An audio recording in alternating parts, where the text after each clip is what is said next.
What's up, everybody? Happy Friday evening. Josh Cannon here, doing another live stream. Hadn't done one in a while. Thought it'd be a fun idea. Gonna do something new this time around. Talking about the, it's like it's come to this. So it's like going to be talking about the AVGN 20th anniversary episode. That Not that I love to mention them all that much, but Cinemassacre of Truth kind of called this one, but way before it came out, that it was going to be a low effort, shitty episode, or if he was even going to do anything at all. But you know James, he's the very nostalgic, sentimental type, so of course he's going to do something to celebrate his channel's 20 years of being on fucking YouTube, which is insane. I mean, that's crazy for any YouTuber, let alone someone like James Rolfe, where it's this specific character. I mean, yeah, you are talking about a property that does already exist or whatever with the video games and all that, but like to have the character, be on the screen for that long, for that many years. And I mean, the views have dropped significantly on his last AVGNs, but what's up, everybody in the chat? Glad to see that we got a nice amount of people here from the start. Awesome. I've got my side beers here. I've got my Red Bull. I've got my douchey-ass vape. I'm ready to go. I'm ready to stream for a good long while. We're going to do something a little different this time around. What's up, Chicago? I need to make you a moderator in this chat, too. Chicago is, he founded my, He's helped engineer my Discord, which I now have, which the people in the chat were telling me, don't make a Discord. It's a toxic environment. You don't want any part of that, Dewey Cox. And I don't know. I just feel like, well, everyone else has one, so I guess I should have one too. So I decided to make one. It's fun. It's a fun time. I like it. Mine's been fine so far, except for a few trolls here and there, but they promptly get banned. So, Chicago, could you put the link in the chat somewhere? I need to make you an admin on here. Anyway, my bad. Whatever. So what I'm going to do this time around for the AVGN stuff, I'm actually going to do what most lazy-ass YouTubers do, and I'm going to just stream the episode. And anytime I stream something on my channel here, I don't have any way of hearing the audio, but like you guys can hear it, but I can't. But this time I found a way to where I can listen to it in real time as you guys are hearing it, so I can stop the video and comment on certain things and all that. And then I also had notes that I had written down, but they're in the other room, so whatever. I'm just gonna go off the top of my head here, and the chat will be here with me, and it should be fun. Because honestly, I couldn't have made an episode about this last, like the 20-year anniversary episode. I couldn't have made like a properly edited episode about that. The video itself, as everyone has come to find out if you've given the video a watch, it's so middling of the road. It's so non-offensive. He's off camera the entire time, except for the beginning where he's dressed in that stupid ass vampire outfit with that fucking moon of a head that he's developed. Raphael, longtime listener of my Uncovering Unexplained Mysteries podcast, is on the live stream now. See, Raphael? My YouTube channel is entertaining. The podcast isn't where it ended. It kept going into bigger and better things. Yeah, if you guys want to smash the like button on here and recommend this stream to more people, or don't, and let's keep it underground, I don't care. I do care, but not that much. So yeah, I couldn't have done a full video on this episode. It was very middling. It was very boring. It was very non-offensive. He's talking about literally, like, he's going back to the mine, talking about shit that he's talked about like 100 times, whether it be Dr. Jekyll and Mr. Hyde, whether it be, I don't know. I feel like he's retreaded ground many separate times. But yeah, now he's doing Simon's Quest. He's kind of bringing that one back out as kind of the beginning of the video of like, this is how it all started, man. And then he's, the topic of like, what's the best Castlevania game? And then anyway, I'm saying a bunch of shit that we're about to get into, because I'm actually just going to stream the episode, and hopefully I don't get like a big fat copyright strike. But I mean, I see other streamers do this all the time. Do they constantly have to worry about getting their shit struck down? I guess they do. But honestly, this is all gameplay footage from Konami. So aside from the intro, I don't see how I could get, a strike from this. But we shall see. This shit never ceases to amaze me. So let me take a fat hit from my vape here, like the douchebag that I am. And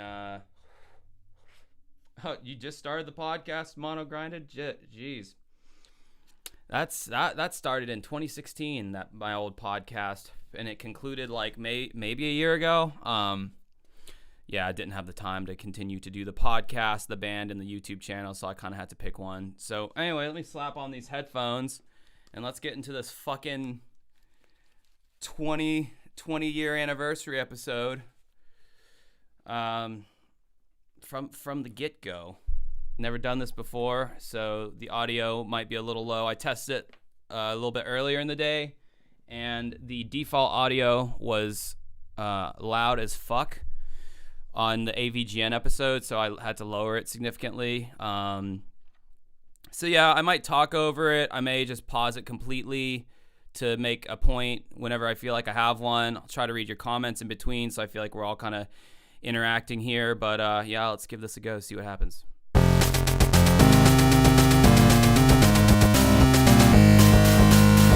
Okay, so before I even get started with this, I was reminded that, because everyone likes to talk about how they got rid of the old Kyle Justin intro, and they do this little 8-bit cover intro or whatever these days, and someone was bringing up the fact that, like, well, yeah, they got that whole swear ban now, and that whole ass intro song is just full of nothing but just inappropriate language and swears. So it makes sense why they would do this little electronic cover here, and that didn't make sense to me until now. So anyway.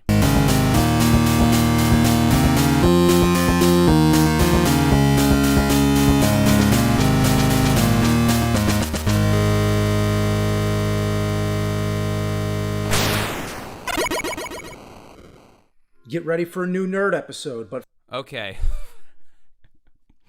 That fucking forehead, though, y'all. Is it even considered a hairline anymore when your hair your hair stops at literally the top of your fucking skull? Like, when your hair literally stops up here where this suture is that still considered a hairline? I mean, it's like, if this was the Civil War, the South has retreated so far back that is it even a war anymore at this point? I mean, you got like the back of your hair here, and that's the cul-de-sac look. That hair will never go away. But it's like, man, this guy is just holding on for dear life there with that hair of his. Anyway, he proceeds to hype some game. He's doing some commercial or whatever for some game that looks like Castlevania or whatever, which, I mean, I guess, yes, he is losing the war. Redbird, he is losing the war big time. The Follicle War. Yeah, I mean, the game looks kind of fun, but whatever, don't care. I'm not here to promo his promos. Speaking of Castlevania, on to the episode. And thankfully, that's the last time we have to see him on camera for this 20 years episode. ago, I said, this game sucks, and then launched into a tirade dissecting all the things that were wrong with Castlevania II: Simon's Quest. Because I'm the nerd, and my mission is to warn you that lots of those old games that you look back at with sentimental longing are actually steaming piles of goat shit. Don't go near them. The thing is, at the time, I didn't know who I was talking to. It was the summer of 2004, and YouTube didn't exist yet. So I know. Okay, now I want to touch on that point. I do find that fucking fascinating about James, and I do find that truly, like, talk about taking a leap of faith on something. He said the line, "It was 2004 and I didn't know who I was talking to. YouTube didn't exist yet." And if you've seen that first video, I mean, it's almost like he's doing like a instructional video or something where it's all narration over video game footage that he's culled together from his various complaints. Like he's explaining something to somebody, but there was nobody to explain anything to because there was no way for anyone to see this.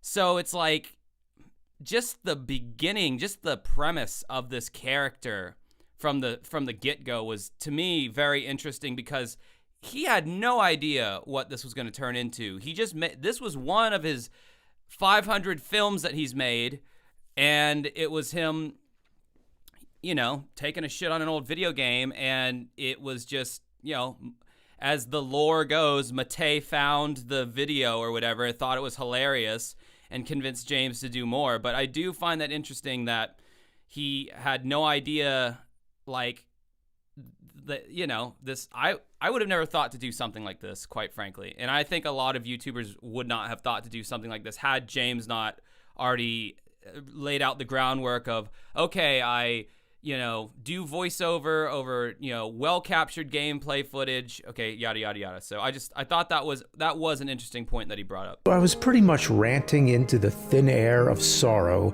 that lingered over my stale room of dusty game consoles and VHS tapes.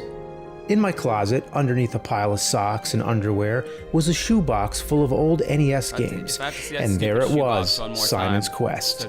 Like a call to action, I became somebody you now know as the fucking nerd. Back then, I wasn't yet the angry video game nerd. I wasn't even the angry Nintendo nerd. Episode 1, I didn't have a name or a face. I was just a voice. Just a voice in your head telling you to stay away from this filth. Was I even wearing my white shirt when I spoke those words? No, to tell you the truth, it was hot, so I wasn't wearing anything. See, this is where James needs to stop making those sexual jokes at this point, because we all know what he looks like now, and nobody wants to think about James not wearing any clothes. He says he's joking later on, but like, I wish he'd stop making jokes like that because it grosses me out. Just kidding. So for this occasion, I'm going back to my roots when I was only a voice. Simon's Quest was released in North America in December '88. Using some Christmas money, I bought it from Toys R Us. I played it constantly, and at the time, I noticed nothing wrong. Even though I was endlessly traveling in circles, it didn't matter to me, because I was stupid. No, it was because it was a time of innocence. It was 1989, most likely, when I first played it, so by the time I reviewed it, about 15 years had passed. That time I reviewed it, the thing about video games is, like, their price stayed, like, the most consistent despite any kind of inflation for the longest time. Games were, like, 50 to 60 bucks for, like, 25 years.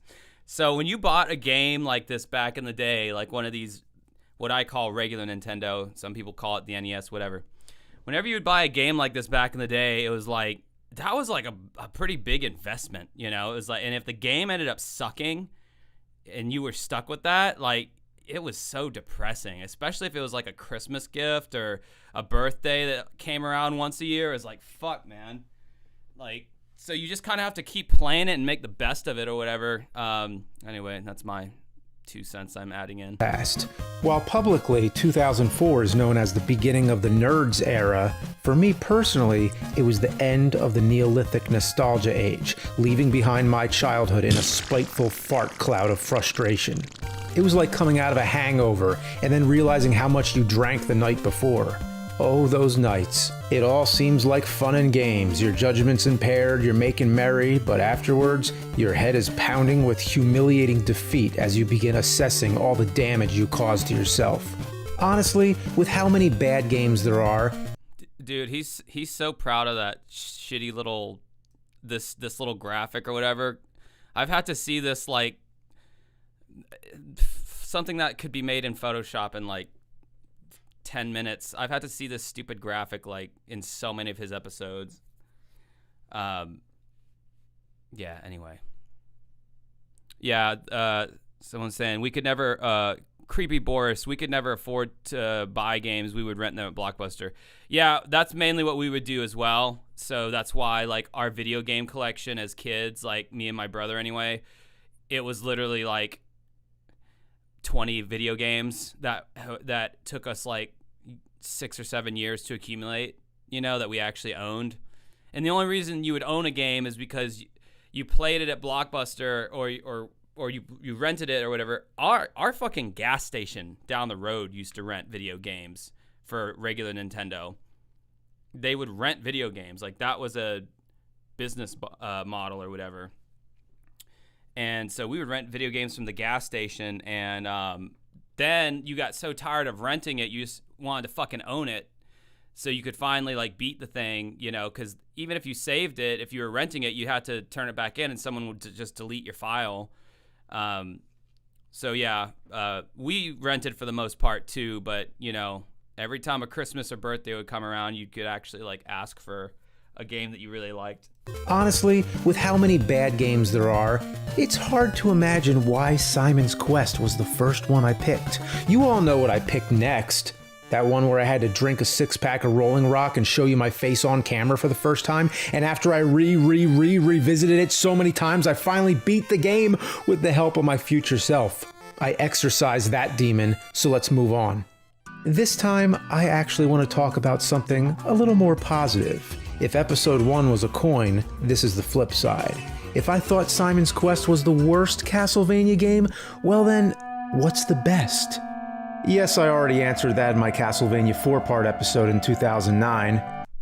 And yes, he would go on to, spoilers, essentially say that it's still his favorite Castlevania game at the end of this video. So what was really the fucking point of this video? He just literally goes through all the Castlevania games and talks about how because you can't whip in multiple directions like you can on the SNES version, then they're not as good. Even Symphony of the Night, which he has a really stupid take on that I'll get to when he gets to that game or whatever. But yeah, it was such a pointless idea. It was there was no thought put into the idea of this video. Like, what was the actual, like, if I had been in the boardroom at Screenwave with James and all them, and they're talking about, like, and James is like, hey, I got an idea.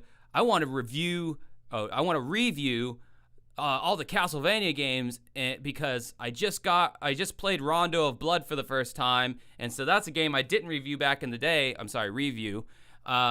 So yeah, that's going to be the 20-year anniversary episode, and I'm not going to be on screen, and we're going to still have a advertisement at the beginning, and it's going to be the most minimal of effort, just a bunch of gameplay footage that he's already had archived from his previous Castlevania videos, and hell, I'm sure he probably did this one all on his lonesome. He probably didn't even need any help on this one. I said my favorite was Super Castlevania 4, but the question now is, do I still believe that?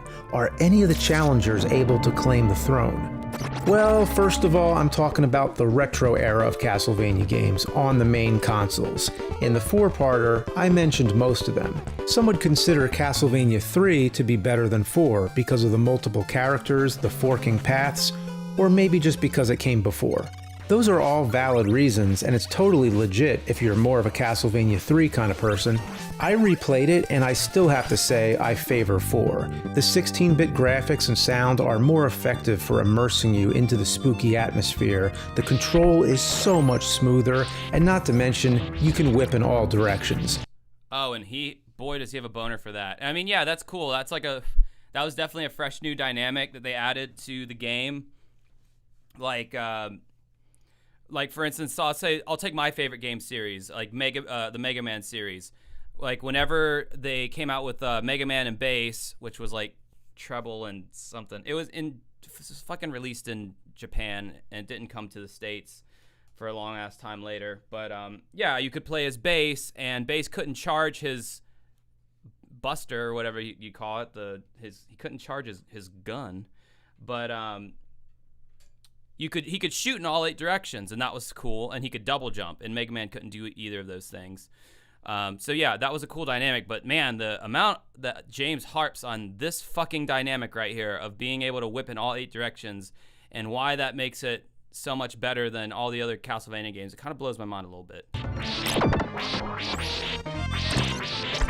And it's not as ruthless with so much of that knockback bullshit. Some would say knockback is what makes it challenging. I say that's what makes it cheap. I agree. That knockback shit is really I mentioned cheap. Bloodlines. This would be the Sega Genesis's answer to the Super Nintendo Never and played it. Konami's tradition of always making two separate versions during the 16-bit war. I can't ignore that Bloodlines gives you the choice of two different characters, and there's some very interesting level design, but in my opinion, it's not as interesting as the spinning room and all the things that happen in 4. In Bloodlines, you can't whip in all directions, and this time I don't see why not, if they would have taken one note from 4. Sure, you can whip down and also diagonally up, but only while you're jumping. In 4, you can do it from the ground. I could go down the list and say the sound effects and music aren't as good, this and that, but the whipping alone is enough to settle it for me. Once again, I stand by what I said in the old video. Bloodlines is a great game, but it's not as good as 4, for me personally. Now, it's time to talk about the one I missed entirely, Castlevania Chronicles. And it was on PlayStation, so I have no idea how I was completely oblivious to this game's existence. I bet that game is so expensive now on eBay. Castlevania Chronicles. I've never heard of it until this video. We got a super chat from M. Presley. My mom would rent the games from the golden age of AVGN back in the day, only to buy them for $1 each in the early 2000s. Well, I mean, yeah, because they were all like, nobody liked them. But then when James started doing his nerd thing, the prices like just collectively went up on all those games because everyone wanted to play, you know, the shitty games, man. Now, I did have Street Fighter 2010, which he did an episode on in 2010. I thought that was a great game, so I was surprised that he picked it as like one of his shitty games that suck ass, but he would later go on in the episode to say that it was actually a pretty solid game, but it was just really difficult. But hey, games were hard back then. You got your value. But you got your value by them making it so hard. You had to keep going through it over and over. So it was kind of cheap, you know. It was a kind of a cheap way to get your value out of a game back then. Perhaps I confused it with Castlevania the Dracula X Chronicles, which was the PSP version of Rondo of Blood with updated graphics. It also included the original version of Rondo of Blood and Symphony of the Night. But anyway, the Castlevania Chronicles was originally released in 1993 on the Sharp X68000 computer, exclusively in Japan. So it's no wonder I didn't know about it back then, but it was re-released on PlayStation in 2001, which is the version you're seeing right now.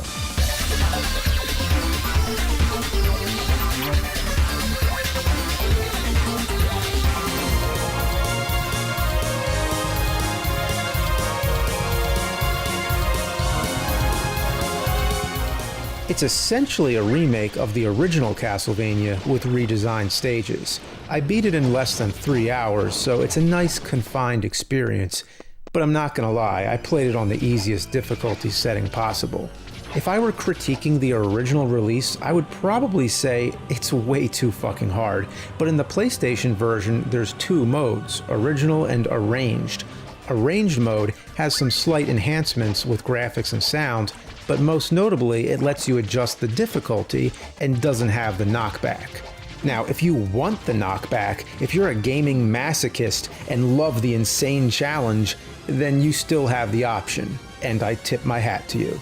To me, fair difficulty is very important. I don't want it too easy, but not too hard either. For me, Castlevania 4 is balanced perfectly. Chronicles isn't that remarkable since it's pretty much a remake of the first game. And while 4 is also kind of a remake in a sense, as it's basically retelling the events of the first game, it offers a lot of new stages that bear no resemblance and is much more original than Chronicles. Again, Chronicles doesn't have the 8-directional whipping. It's more... You see how there's really like it's been running like a few minutes and I have like nothing really to say about it because it's just like he's just doing a game review. I can't even say it the fucked up way that he says it. Like he just says it so naturally, but like you can't whip in all 8 directions and it's not as compelling as the SNES version, but it's still good. It's just like, I mean, there's no like, I don't know. I guess he's not going into this one trying to be angry, but like, I don't know. It's like, do you see what I mean? There's like nothing really going on here for like a nerd episode. He's just talking about these games in his curator James voice, as the Red Cow guys would say. His like, in 1985, Nintendo released its classic black box games, and they were very successful. It's like he's doing his curator James voice for this one the whole way through, baby. Or like Bloodlines.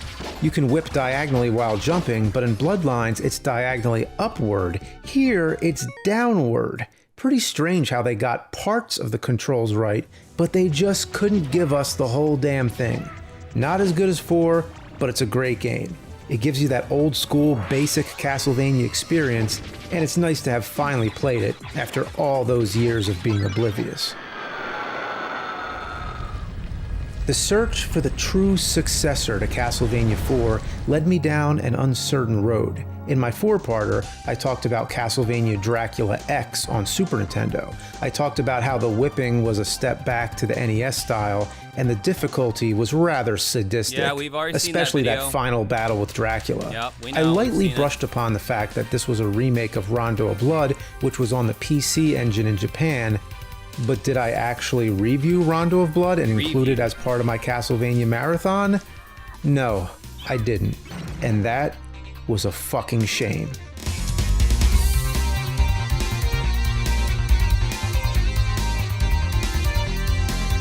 Ever since the PSP, there's been many ports of this game, so it's not as elusive as it once was. I finally played it all the way through on the PS4 and got 100% completion for the first time, and now I can... Anal bag and anus. This is how you know this is old gameplay footage. So I think that's what he always named himself back in the day. Would not surprise me if this was old, but I don't know, could be wrong on that. can see that Dracula X was definitely not a direct port in any way. Sure, there were some similarities, but Rondo of Blood is a very different game that, quite frankly, blows Dracula X to smithereens. The graphics and sound effects give you everything you want. The music delivers even more tracks that rank up with the most classic Castlevania tunes, and the natural feel and satisfaction of destroying enemies could never be better. Right from that opening stage, you're whipping skeletons against a fiery background before you realize, hey, that's the first town from Simon's Quest. It's like burning down the memory of a shitty game with a kick-ass game. All around, it reminds you of the other classic Castlevanias. You have a dungeon, a clock tower, even a ghost ship, and amazing boss characters, both new and old. The enemies might be a little strange. Am I seeing this? The bats are carrying swords! There's a secret character you can find, Maria. Once you find her, she becomes playable. It's a lot like Castlevania 3, where other characters join, but unfortunately you can't switch between Richter and Maria on the fly. You have to choose one or the other on the menu, which is kind of disappointing. I will agree. John, or was it Crispy, goes, playing as an anime girl is blasphemy. Yeah, and stylistically, that is a very bizarre choice. It's almost like, weren't there some like Metroid games where they shoehorned in some like Mario creatures or some shit like that, and it was just like, no, these two franchises don't go together at all, and yeah, that was kind of stupid. Maria is a very powerful character, and I find myself playing as her just as much or maybe more than Richter, but man, what a bizarre character, totally out of place with the franchise. I mean, she's going around throwing cats as one of her sub-weapons. And yes, you can explain that 4 of her 6 sub-weapons are... Yes, I agree, Kiera. This video is, in fact, on autopilot. ...based on the 4 guardians of Chinese mythology. As if that makes throwing cats look totally normal. There's also a bunch of prisoners you can find, which are more or less Easter eggs, but none of them are playable characters. Thank you very much, Maria. It's nice that it gives you save slots, so unlike the earlier games, you can keep your progress. Also, if you accidentally get a sub-weapon that you don't want, you still have a chance to pick up your old one again. That's really nice of them. The earlier games would have just said, fuck you, you're stuck with it. On the other hand, the whipping is a major downgrade, even from Bloodlines and Chronicles, because now you can't even whip diagonally at all. What's the deal with that?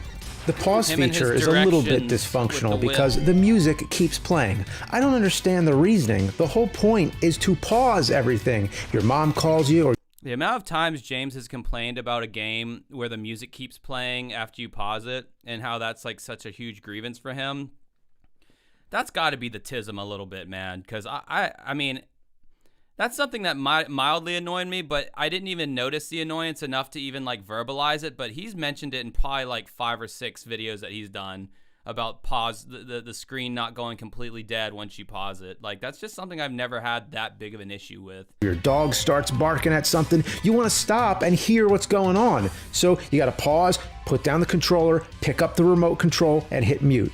What were they thinking? So this is the first Castlevania game on a CD, so the sound capabilities are a major advancement. But this also gives it a field day to incorporate a lot of really weird voice acting. Who are you, mister? I am Richter Belmont, vampire hunter. You proved amusing to me. It's your fault for being so mean to everyone. Oh my god, what is up with the fucking Sega CD? Like the voice acting in those old CD games, man. Oh, so fucking bad. It stayed that bad up until like the 2000s with like those Mega Man games with those cutscenes, those infamous awful Mega Man cutscenes, like.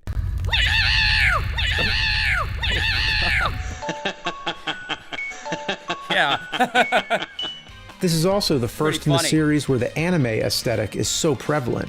While made in Japan, I always assumed that the earlier games were going more for a Bram Stoker, Hammer Films influence, so it definitely strayed from that. Oh, it's crumbling! Everyone, run for it! Look at Maria's ending. If you would have shown me that screenshot, I would have never guessed that's a Castlevania game. The question remains, is it as good as Castlevania 4? No. Well, it's gotta No. be close, right? It's linear whip in for all the most directions. part. It's old school, how I like it. The advancements, such as the save slots, the opportunity to keep your old items, the secondary character, should all give it the added bonus points to overtake 4. But the stiff, horizontally restricted whip is a major setback, and for this reason alone, I do not like it as much. But there's a whole other factor that threw my decision into further question. Something so perplexing that it nearly turned my opinion into a never-ending stalemate. Nearly half the game is hidden. I thought it was kind of short until I realized there's all these secret levels I didn't know about. And when I say secret, I mean secret. It's not like in Castlevania 3 where you come to a forking path and decide which way you want to go. This is more like the cryptic bullshit you'd find in Castlevania 2. You might have to break through a random wall or hit a certain spiked ball so that it falls and opens the path below, or you might have to kill a certain enemy to reveal a switch that opens a staircase, or most of the time you have to take a leap of faith and drop down a pit that would normally send you to your doom. I will say that is kind of shitty game design to program the levels to where they're that like ambiguous as to or that like how would you know to do that, you know? I oftentimes have to like Google certain things if I'm stuck in a game or if stuck in a level. And when I read the solution on how to proceed forward, I'm like, yeah, I would have never thought to have done that. So, like, that shit's kind of annoying. Sometimes it's fun. Like, I feel like Super Metroid had, like, the perfect amount of hidden areas like that, where you could complete, like, 85% of the game without finding any of the secret areas. But when you did find the secret areas, it was like, holy shit, this is fucking awesome. How would you ever know to do that without looking it up? You'd either have to fall by accident or deliberately drop down every pit you see. And here I am trying to evaluate whether or not I think Rondo of Blood is as good as 4, and I nearly miss half the game because I didn't know about all the hidden paths. I have never been more confused with my own opinion. Then again, James Rolfe isn't very good at video games, so something that like you or I might have kind of discovered with a little bit of like playing around with that area or whatever, like it probably would have taken him 10 times as long. pretty sure in the Teenage Mutant Ninja Turtles video, that little gap he talks about where he tries to jump the tiny gap, but the ceiling's too close. And then he finds out you can finally just walk across the gap. I'm pretty sure me and my brother figured that out in like the first like 5 minutes of fucking around with that part. So that a lot of this does kind of fall on James as a video gamer. On one hand, this means it's a much bigger game than I was going to give it credit for. It even has a cemetery stage, which I said I wished the series had more of. But on the other hand, the game is like one big giant Easter egg hunt. This is the reason I criticize Castlevania 2 so much. So what am I trying to say here? Is Rondo of Blood the best or worst? It has all the things about Castlevania that I love and hate. And if you have such a great game in there, why keep so much of it hidden? The final nail in the coffin is all the sadistic knockback shit, which is just plain cruel. Fuck. Fuck! Fuck! Nope. Castlevania 4 all the way. So, while it seems that's the end of the road, that 4 is my undefeatable champion, Symphony of the Night, I think, is worth a rematch.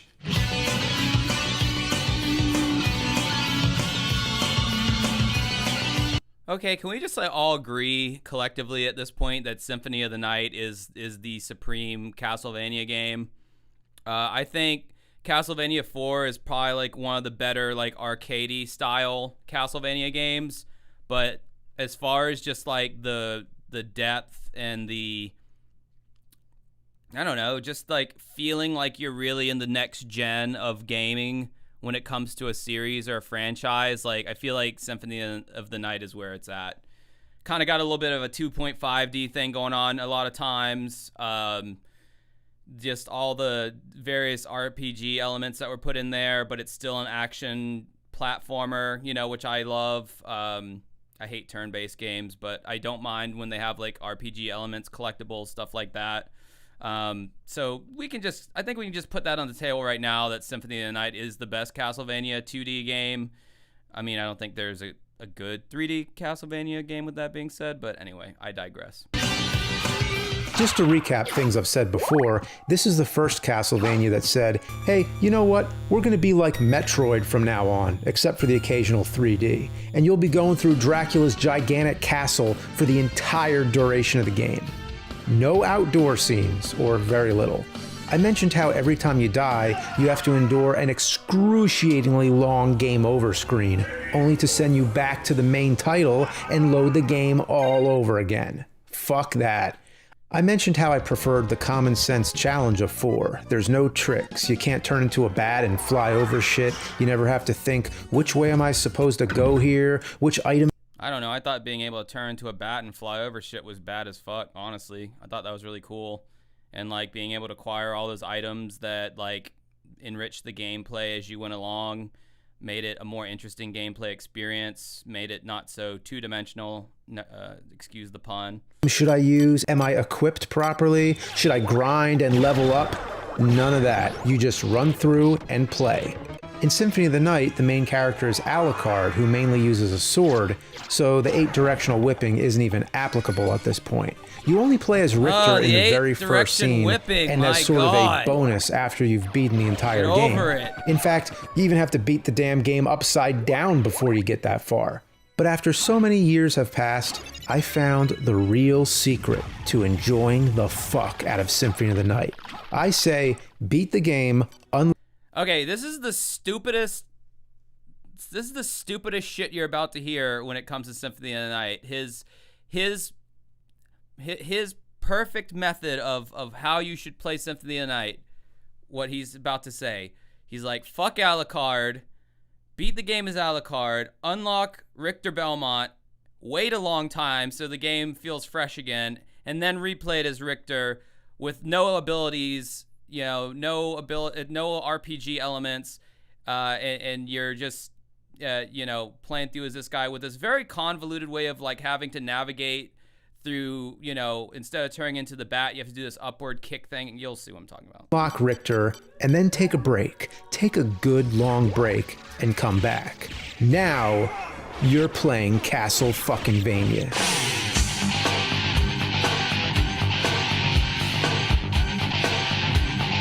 First of all, I wasn't aware or had forgotten that Richter had so many moves that aren't immediately apparent.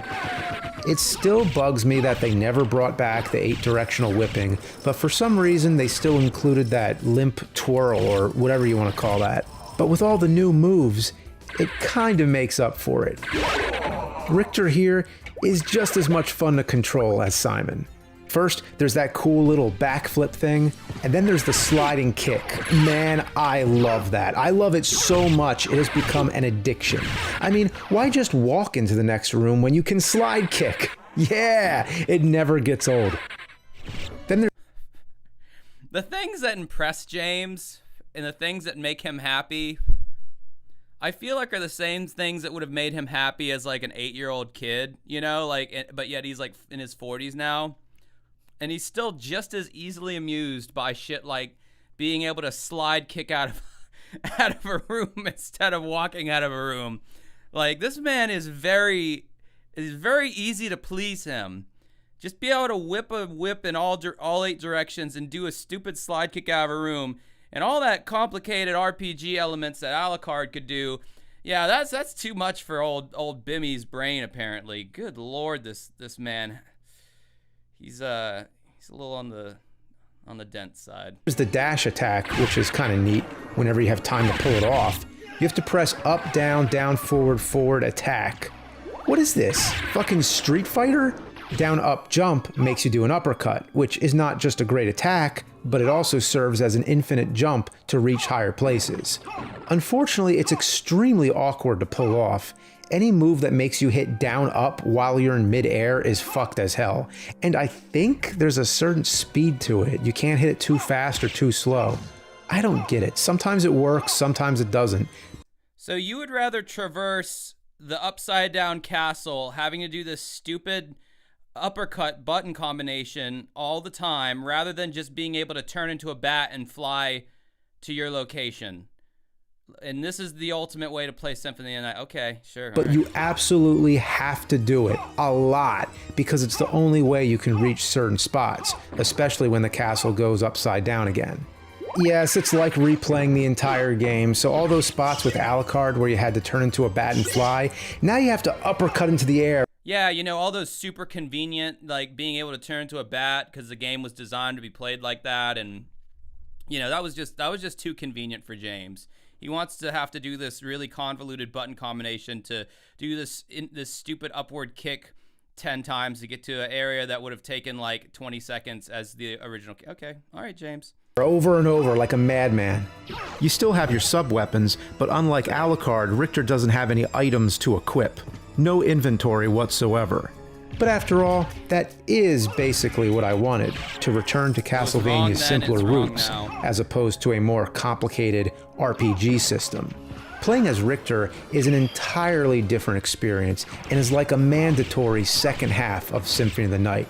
And in the Saturn and PS4 port, you can also play as Maria. Damn, well, maybe I'll have to try more of that next time. But after fully experiencing it as Richter, I can say I definitely enjoyed it a whole lot more than the main Alucard game. Did I enjoy it as much as 4? In a lot of ways, yeah, I think so. This past playthrough was the closest I ever came to replacing 4 as my #1 favorite Castlevania game. All they had to do was this: make Richter the main game, and then have Alucard be the second half. No, don't make Richter the main game out. Like, there's a reason why they put all those discoverable objects in the walls and the things that you would collect, and whenever your character, it would say level up, you know, and you got more HP and more MP or whatever. Like, that was all like really, that was like so much more enriching than just like side-scrolling through a Castlevania game, whipping bats and other things. Like no, that is like the worst take I have ever heard about Symphony of the Night. Or as a secondary character. In that case, I would have found this contest to be a lot easier to decide. But even then, all the ungodly time spent reloading whenever you die is a major strike against it. Sometimes, it comes down to the simplest things. In 4, I can never forget that feeling of gratification when you land on a stairway and moonwalk, or when you Okay, again, simplistic Bimmy. when it comes to what he likes about the Castlevania games, you can't beat the feeling of landing on a stair in a certain way and doing the moonwalk up or down the stair. That just delights him to no end. And that is one of the reasons that he just simply can't put Symphony of the Night above Castlevania 4. Latch on to something with the whip and feel that momentum build as you swing yourself back and forth. How about the appealing sound of those golden platforms and treasure chests spilling coins as you walk across? What? That's like 2% of the game that you do that, where the chests, like that's the thing that won you over, is that I hate to keep bringing up the autism thing, but I mean, it's abundantly clear that there's some of that going on with this. Like there's the auditory stimulation and the backwards moonwalking, and this to Jimmy is what makes a truly great video game. Then, or the sound of the bones collapsing when you hit the skeletons. It's a sound countless effect. Little things like that. And why is the 8-directional whipping so important? It's because it gives you the feeling of freedom. When you engage with an enemy, you can decide whether you want to strike from the air or hit him from below. Your instincts take over rather than trying to adapt to some clumsy limitation. Maybe this game spoiled me, and maybe you'd say the full whip directions make it too easy. How does the whip save you from all that crazy shit near the end, like when the giant sprocket's chasing you up the stage? It still gets pretty damn hard. The full whip controls just give you a fair chance to hit anything on the screen. You and the game are in perfect competition. No cheap shots. You're not fighting with one hand behind your back. You're in full control, so when you die, it's on you. Some things stay the same, and Castlevania 4 is still my favorite. And you just wasted all of our time, including your time right now on the stream by having to watch me watch this. And other things vary, such as my complex thoughts about Castlevania 2.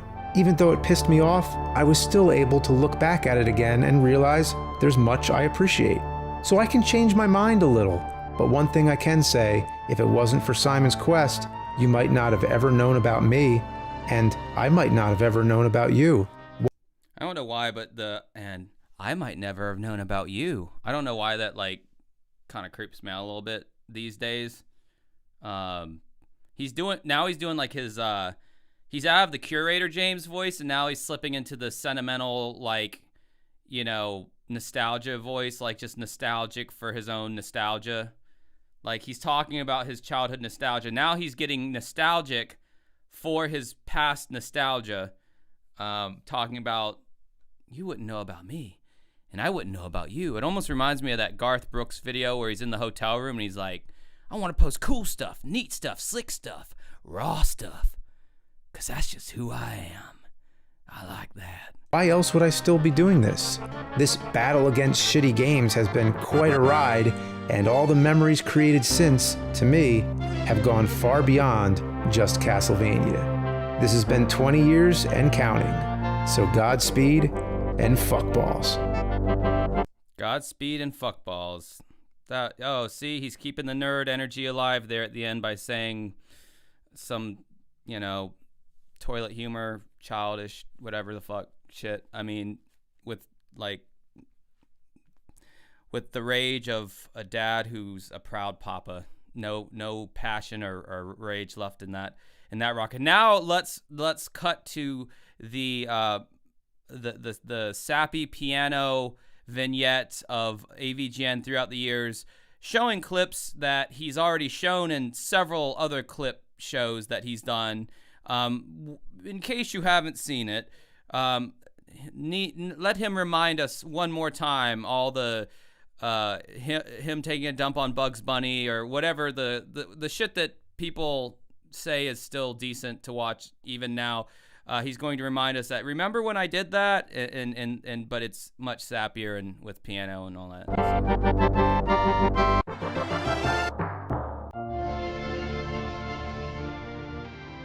And try and land the plane. That same face we've seen in memes a million times. The Bugs Bunny one.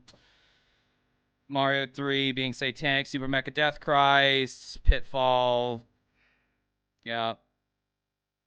Oh, Glitch Gremlin. that was used once in one video. Rob the Robot.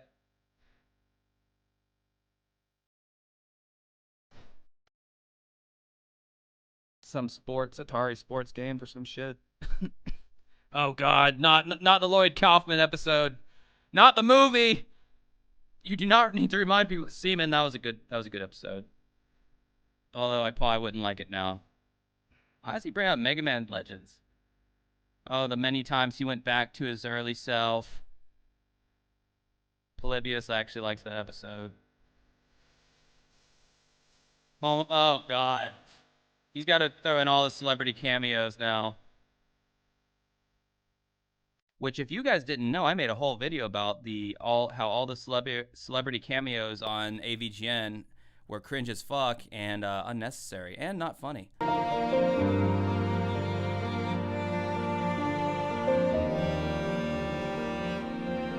I don't even think I remember what the clip that he's showing here. I don't even think I remember what AVGN that was from, because I was like so checked out by 2020 that I couldn't even tell you what episode that one's from.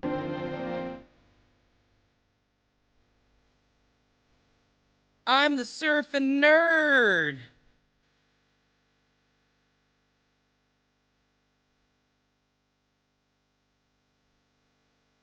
Don't remember what episode that's from.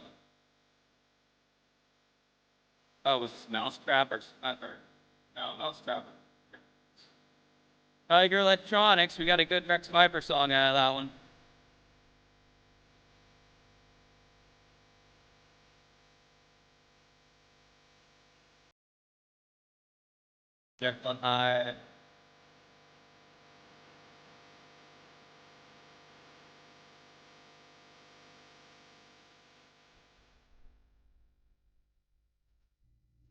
Well, that was the fucking AVGN 20th anniversary episode.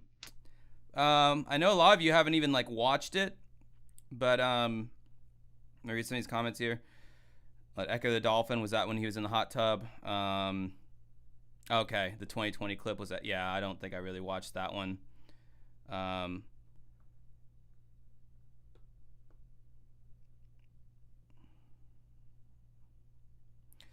Sorry, just reading the comments right now. Serving her as in my whip in 8 directions. He was screaming pool rolling rock. It's over and I'm gonna go finish my line of script.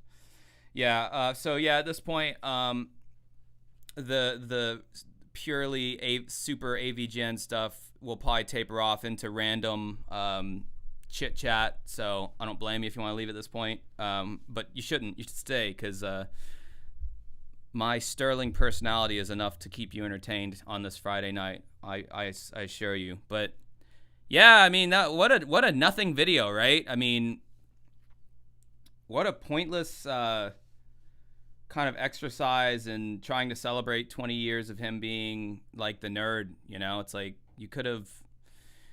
I don't know. I mean, that kind of was like a clip show, really. Which his 200th episode was kind of a clip show. Just minimal effort, you know. He's going through those years of like at the end when he's like, especially when it shows like the Rob episode or Super Mecha Death Christ, which was also I think in that same episode, if I'm not mistaken.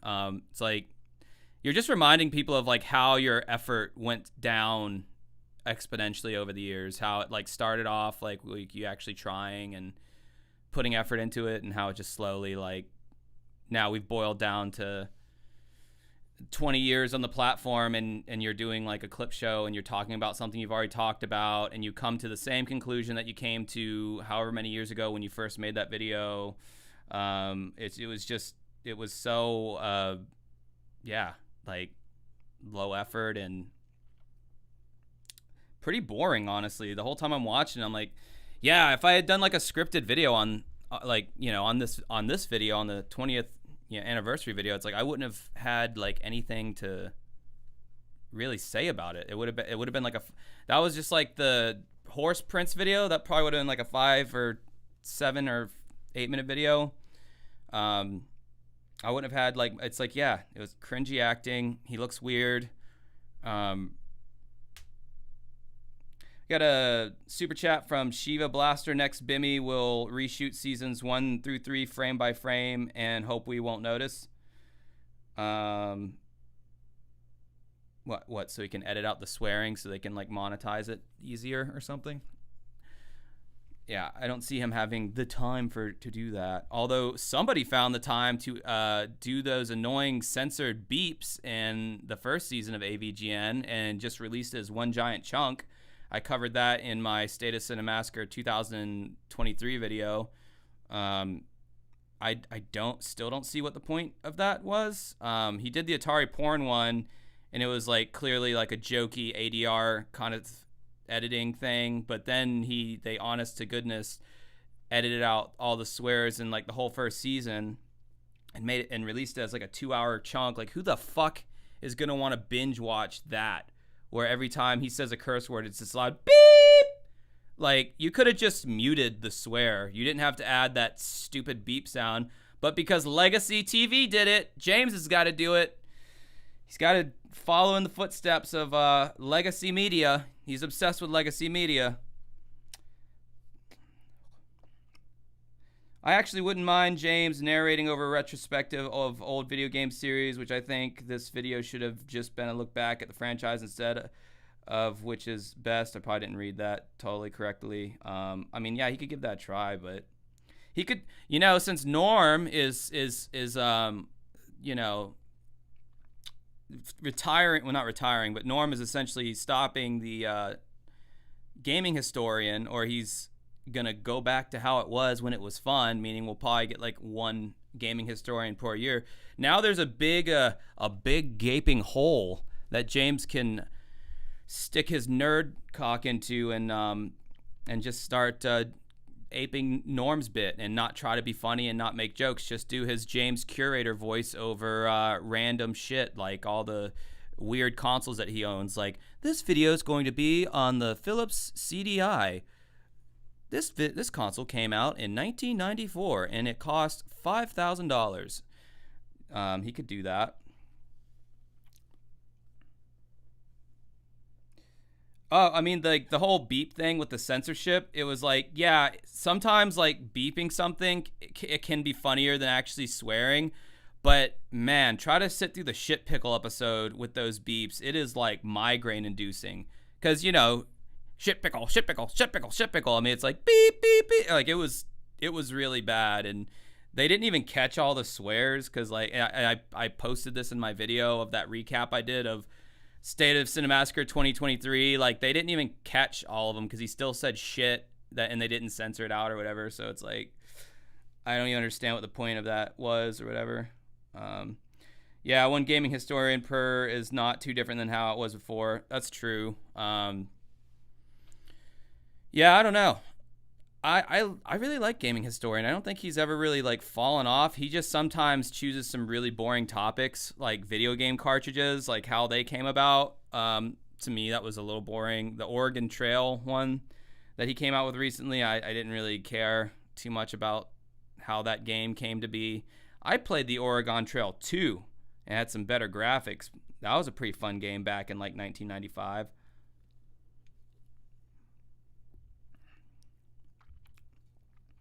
Hidden Gem should have showcased more Monster Madness board James and Mike versus the typical nerd Castlevania shtick.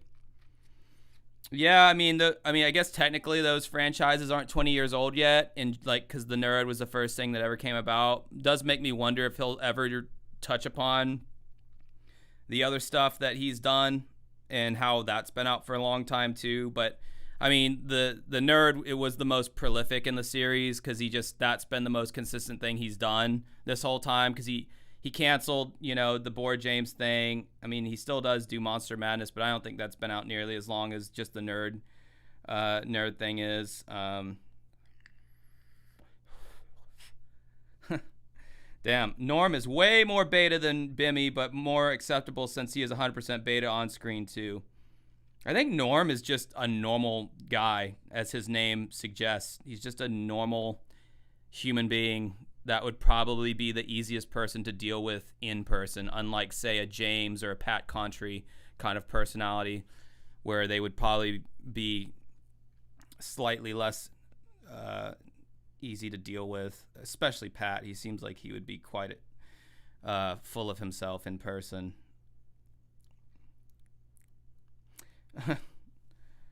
Omega Flare. Hey, there's a bright side to this episode. No NordVPN or BetterHelp. Did James ever do BetterHelp on AVGN? I don't think that's something he would want to touch. It doesn't seem like he likes to keep his shit positive, man. But yeah, it was kind of nice not hearing about fucking NordVPN at the beginning of the episode.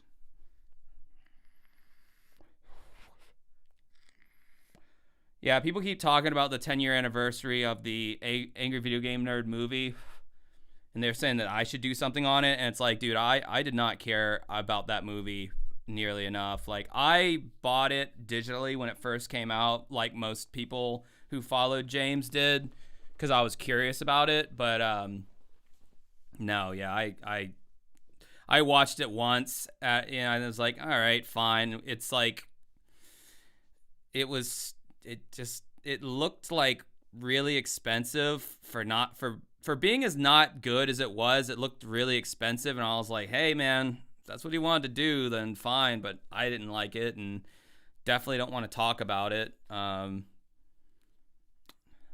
I wanted to do a live stream, and I wanted to talk about something, and I figured, well, it's the 20th anniversary of the Nerd, so this seems like something to talk about, but it's really not that much to talk about. Dancing with Ghosts, are you still buying Pat? It's Pat's new book. Wasn't planning on it. Didn't really like his the history of the NES book that he released. It was, I mean, as Norm put it, it was pretty tedious to read the reviews in there, and they were pretty lengthy, and I don't know. It was a lot of info that I feel like I could probably just Google if I was really that curious about it. I understand some people like physical media, and that's fine. I mean, it's a nice book. It's hefty. It's solid. It's got nice glossy pages, but it wasn't like, I bought Jeffrey Wittenhagen's book on the Super Nintendo, and the pages are like computer paper. They're not quality at all. But when I say this book is like 10 times more interesting to read, because like the reviews are like a paragraph long. It shows you the album, or the album art. I've been doing music stuff too long. Shows you the game cover art or whatever. It gives you like one screenshot. If there's a game that he thinks is really good, he'll put a little heart by it. Yeah, like right there, like one of those little Zelda hearts or whatever. Ugh, Killer Instinct? No, I don't think so. That one doesn't get a heart. But yeah, I mean, it's a lot more simple, even though it's not as high quality as far as the make of the book itself. But it's like, I would take something like that over like just these, like, I mean, fucking, where's it at?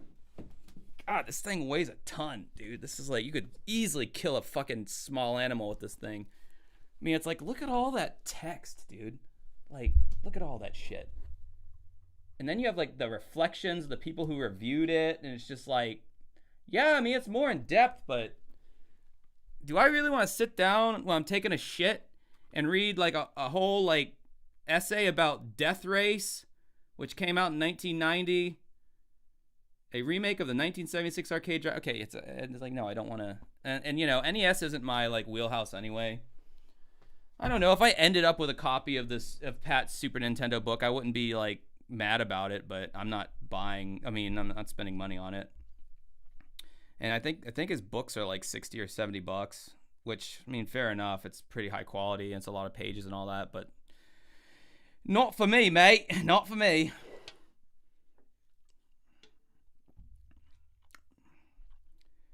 Didn't James do a series looking at game covers? He did. It was pretty good.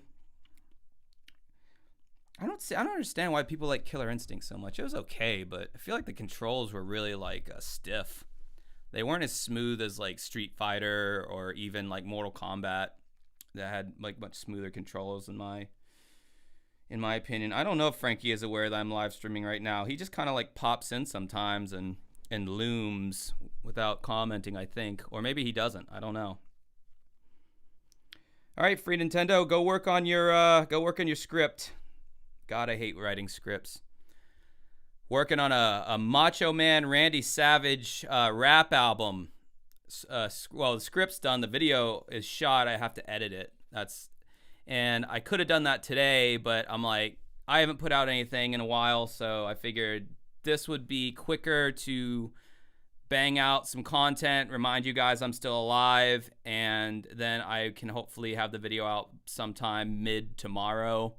I already even like made the thumbnail for it. I was at my karaoke gig last night and it was really slow, and I have Photoshop on my work computer, so I pulled it out and I was able to bang out the cover or the thumbnail for it, so that was pretty cool. So all I have to do is edit it now, and that shit should be out by tomorrow. And it's pretty bad.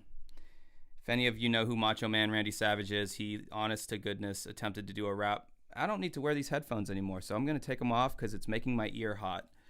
Fuck, that's so much better. Jesus Christ. All right. But yeah, anyway. Scripts, yeah, no, you actually scripts are like super helpful when you do a YouTube video, because if you don't have, I mean, all you have to do is like look. Well, okay, I always wrote scripts, but I never used a teleprompter until like a year and a half, 2 years ago. And if you go back and look at my old videos, it is very fucking obvious that I'm just trying to remember whatever lines I wrote. You know, if you're a big fan of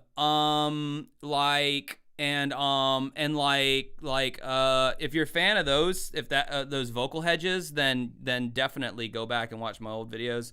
But if you like just quick, concise information come at you efficiently, you know, with no breaks in my brain thinkings, then my post teleprompter videos are much sleeker, in my opinion, much easier to watch. Randy Savage is a name I am aware of. That's good. That's good. Yeah, not only did Randy hate Hogan, he made a whole diss track. This motherfucker made a diss track of the Hulkster on his record. And he's calling him out, man. All right, first beer of the night, boys. Mick Ultra. Snap into a Slim Jim right now. Delicious. I feel like I've aged 20 years. This is an old man beer, by the way. That's why I say that. A lot of young people drink it, though, too, I see. Chris Magnitte, he made it. Welcome. He's part of my Discord, of which link I should drop in this chat. I'm going to try to do that. Oh, geez, I'm so fucking stupid. All right, I'm going to try to find the link. And I'm going to drop in the chat. And you guys should join my Discord because it's a fun place to hang out. And there's only a little bit of toxicity in there so far. I'm sure there'll be more as time goes on. But for now, it's pretty wholesome, I would say. I want to share this link. Give me the link. God, I am stupid. Just, where's the copy button, bitch? All right, fine. We're going to do it like this. Chrome. No, don't want to do that. Safari, fine. I'm going to paste the link in here and you guys can follow it. Yes, accept invite. I was already in here. What the fuck, bro? I don't know how to do it. Chicago, help! Yes, Chicago, if you could DM me the link to join the Discord in my Discord so I can copy it on there and paste it into this chat as me so it'll be highlighted. I would make you a moderator in this chat, but I don't know how to do that, and I feel like it would take more time. Do you guys like watching an elderly incompetent man try to live life right now? Is this entertaining you? Well, I hope it is. Oh my god. All right, well, anyway, we'll wait and see what happens with that. Anyway. No, Rolling Rock. Ugh, Rolling Rock fucking sucks. That is not a good beer. I join Discords and never post anything. Well, that's fine. I mean, you can just creep in the shadows. The lag was pretty good in the Discord, I would say. Good as in, like, it didn't suck.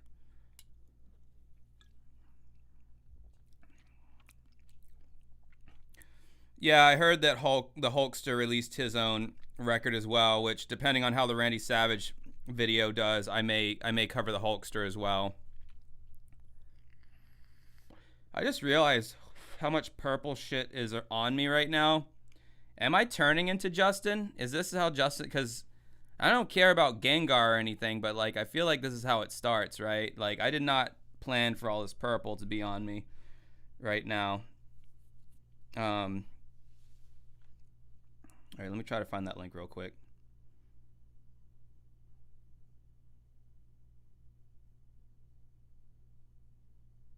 Oh, here it is. Okay. Copy link. Fuck yes. Got it. All right. Place it in the chat right now. Join it. Boom. Post. There it is. Thank you, Chicago, for helping me out with that. Yeah, check it out. Fucking hang out in there. There's a bunch of different topics, a bunch of little chat rooms. You know, I post stuff in there that I don't post anywhere else because I feel like I have some more privacy in there. So I'm just posting schlong pictures. Not really, no. Just I'll be drunk and I'll post like stupid songs that I made or videos or whatever. But yeah, it's definitely nothing that a lot of it I wouldn't post on YouTube. And then there's no copyright stuff in there, so we can like watch concert films together and not have to worry about getting copyright strikes and all that. Shiva Blaster with another $5 super chat. Thank you so much. I cry after I master B8, but not after sex. Am I emotionally disconnected? Well, I don't know. Maybe you grew up in a fundamentalist Christian household that taught you that it was wrong to look at prawn, and maybe you feel guilt. Maybe that's why you cry. And then sex, I don't know, is if you're married, it's healthier and sanctioned by Jesus, so that's all right. I'm sure that was just a joke, so I'm going to take it as much.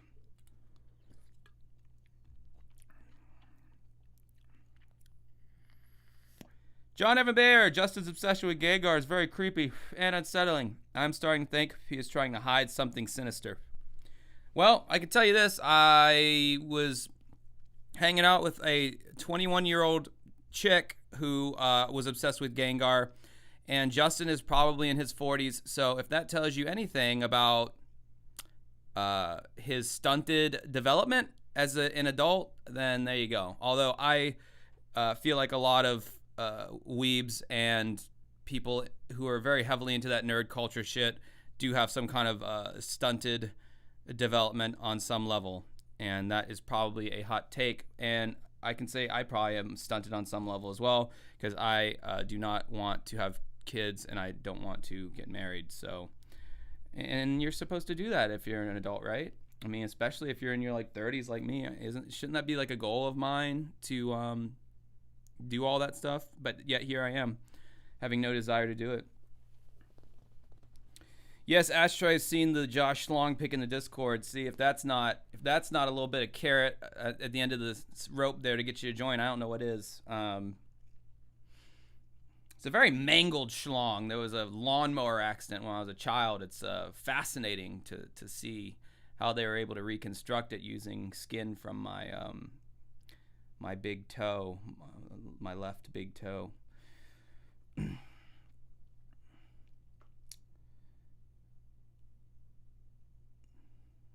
I'm not stunted. I've just been watching nostalgia YouTube for 2 decades. Yeah, right? I know, me too.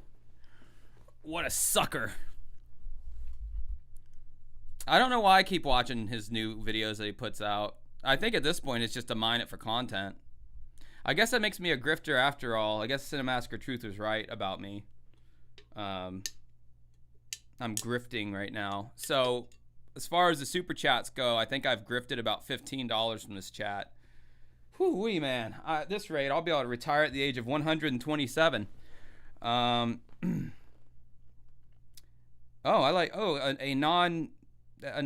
question I actually feel like answering. What's your least favorite song to play live?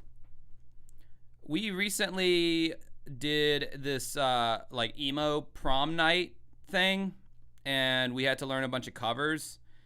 Well, we didn't have to, but we chose to keep the little emo kids entertained. And I chose, we chose to learn Ghost of You by My Chemical Romance. And as a guitar player, that is a very boring song to play on guitar. So I would say currently Ghost of You is probably like my least favorite song to play live, but it's a cover, so it doesn't count. Out of our originals, there's a song that we have called Happy Murder Electric, and it's in drop C. And it's literally, the verse is like 2 notes. It's like C to like, D in the verse. And then like the chorus is pretty simplistic. The rest of the song works really well, but it's just one of those songs where the guitar doesn't need to be doing a lot, you know? It doesn't need to be up in the forefront. But yeah, that's one of our originals that's not super fun to play live. Yep, Salvador Jolly, I am just another Florida man. Well, so unless you're referring to Randy Savage or the Hulkster. I don't know if Hulk was from Florida, but he lives there now. I believe he lives. I believe he's married to a Scientologist.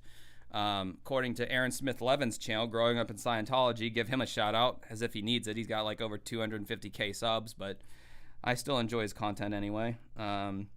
Chris Mahinte. I'm gonna say it's Mahinte. I'm gonna take a stab at it. You're a smart one. I fear for all the kids whose parents had them just because they had to. Exactly, or they felt pressured to, or whatever. And the amount of people I run into who like fucking regret it, who are like, I wish I'd never had them. I mean, I love them and I'm glad they're here, but if I could go back, I would have not done it. I hear that all the damn time about people with kids.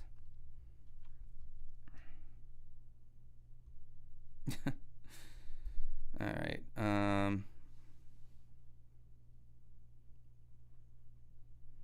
Yeah, grifting is just something that it's an easy insult to throw at someone who you disagree with.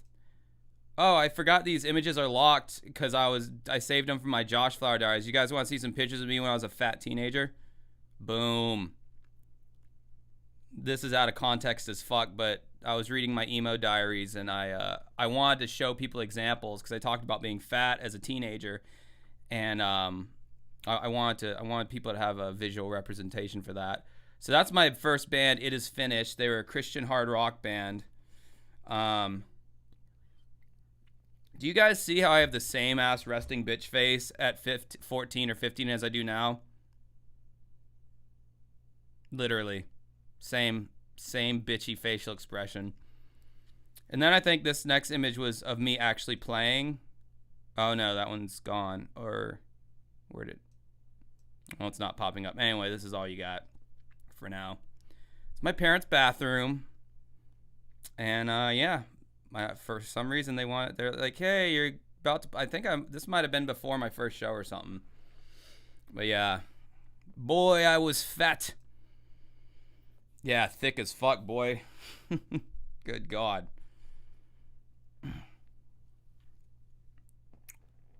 Yeah, baby face for real. I loved that stream you did. Will you do another one like it? Are you talking about this stream tonight where I just like watch a video and comment on it, or one of my past streams? Corey Cameraman's loving the mom jeans, Josh. Those were not mom jeans. Those were just the only jeans that fit my fat ass because I was like a 42 waist size or a 40, something like that, at like 14 or 15 years old. In comparison, I'm like a size like 30, 34 or 36 now, depending on the manufacturer of the jeans. So, and I'm like way older. So it's like, yeah, that probably not a good sign that my waist size was that big at that age. Really loved the chocolate chip cookie dough ice cream back then. You were a teenage slob. Did you write for AVGN? Actually, during the time of that picture, this would have probably been when James made his very first, that Simon's Quest video or whatever. So I think he was very much piloting his own ship at that point. So I don't think he needed a little teenage slob at that point. Yeah, It Is Finished. Great name for a Christian rock band, I suppose. I actually have 2 of those It Is Finished shirts in my closet that we never sold. I'm gonna keep at least one of them, but I might sell the other one. I don't know, man. just seems how it depends on how much people just are in the market for it, I guess. Nope, not a fan of the Planet of the Apes trilogy. I don't really know anything. I don't know. Just never interested in me. Yeah, the diary stream. I want to like finish those. I want to do more of those, but like people didn't seem to be too digging it too much. It seemed to be that's I feel like that would be a good like Patreon exclusive stream for the people who are like just more interested in I guess me and my life outside of the videos I make or whatever. Because I think like the average person who views my videos, like they don't really care about my struggles of being an angry emo fat kid who couldn't get laid. I was an incel for sure. The term wasn't around yet because that's how long ago it was, but no, I was a total incel. Pissed off at women because they wouldn't, touch my pee-pee or whatever. And then when that did start happening, it got me in so much trouble. I was like, oh, this is why it's bad, because it just leads to a bunch of bad things. There's a wake of disaster behind the trail of my penis these days. Just a wake of disappointment and heartbreak. I don't know if I can say any of these words on a live stream, but I just did, so we'll see what happens. Oh yeah, Ashtray, you want me to sell you the other shirt? Really? All right. Well, I think you're in the Discord server. You can shoot me a DM if you want that sucker. I think it's a size medium. If that does anything for you.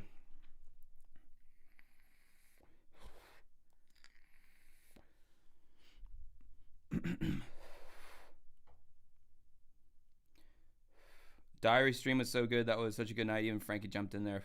Yeah, out of all the streams that Frankie could have jumped on, he jumped on the one where I was talking about like some really personal shit. I figured he would have jumped in on some more like video game related stuff or whatever. Don't know how to say this name. A random question. Have you played any of the Grand Theft Auto Stories games, Liberty City Stories or Vice City Stories? Those games are kind of overlooked because they were on PSP. Nope. I only played Grand Theft Auto. Well, I played Grand Theft Auto 1 and 2. They were pirated. I played the fuck out of Grand Theft Auto 3 on PS2, and I played the fuck out of Vice City on PS2. And then when San Andreas came out, I was just kind of over that style of gameplay. So yeah. What games are you currently playing? Currently, I am playing a game called Bloodstained, which is a complete Castlevania Symphony of the Night ripoff, but it's good. It's like another Symphony of the Night, and it's got with like really good graphics, 2D, RPG action style game. Playing StarCraft 2 on PC, but I play it online sometimes at night. I'm pretty damn good at that game at this point. But of course there are Koreans who are like way better than me than I'll ever be at it. So as good as I ever think I'm going to get at StarCraft 2, I'll always get smacked down to the earth when I play against anybody who's superly obsessed with those RTS games. Can we get an Eagles album rankings video? Do not like the Eagles enough to do an album ranking video. Yeah, they're not. There's not enough weird stuff in there for me. Eagles are very, I don't know what you would call them, singer-songwritery. I mean, I think Hotel California is like one of like the better songs ever written. It'd probably be in my top 50. I love the dueling guitar solos at the end of that song. They give me goosebumps because they're so fucking good. But so I like Don Henley's solo stuff more than I like the Eagles, to be quite honest with you. Oh, well, you can tell Frankie I'm showing him love tonight and see if we can trick him into coming on.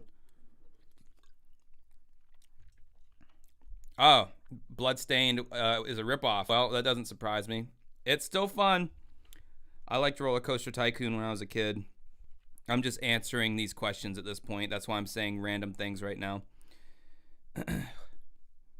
Dawn of Sorrow and Aria of Sorrow, those were solid Castlevania games. I have them on my SP, or is it Game Boy SP? Yeah, very, very solid games for sure.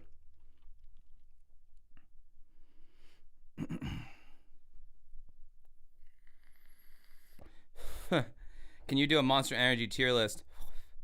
I loved they did the AI voices with the three presidents rating the Gatorade flavors, like Trump, Obama, and Biden. That shit was so funny, dude. No matter whatever your political leanings are, that was a really funny fucking video. Just type in like presidents rate Gatorade tier list or whatever. It's so funny, and they're using like the AI generated voices, and they're pretty damn good at this point. Like, how many albums does Dancing with Ghosts have anyway? We have 3, and our third album, I kind of consider it a compilation. It's kind of like the best of the songs off the first 2 albums, because it's like we weren't going to keep ordering like physical copies of all 3 of our albums, so we just decided to make one just master album that had the best songs off of the previous 2 albums. But then, of course, you run into some songs were left off that people liked, and only fucking weirdos would want our first 2 albums. You'd have to really be into our music, or my music, because that was more when I was doing all the songwriting, those first 3 albums or whatever. Ari had joined the band, and she wasn't on the first album at all, and she was on the second album, and then so anyway, a bunch of shit about my band that you probably don't care about. And I'm not even being like emo about that. I know where people's interests lie, and it's not necessarily with my band hardcore right now. Yeah, those AI Presidents videos, there's a lot of them, and they're all pretty fucking funny. Bloodstained is made by IGA, who worked on Rondo of Blood, and then there was more or less responsible for Castlevania from Symphony of the Night onward. Yeah, man, that game has such a Symphony of the Night vibe to it. Yeah, I think the Ataris did a really good cover of Boys of Summer. I mean, I think it's kind of the definitive cover, honestly, for the new millennium. It's got rock instead of those synthesizers, although I love the synthesizers. I like both versions. Do I like Foo Fighters? Not really. I like Color and Shape, their second album. I think that's probably their best album. They have a few, I don't know, like I did a whole video on them. I think they're kind of a mid-tier alternative rock band. But Dave Grohl knew how to write some hits, so that's why they're still around to this day. Oh man, what's your favorite modern band?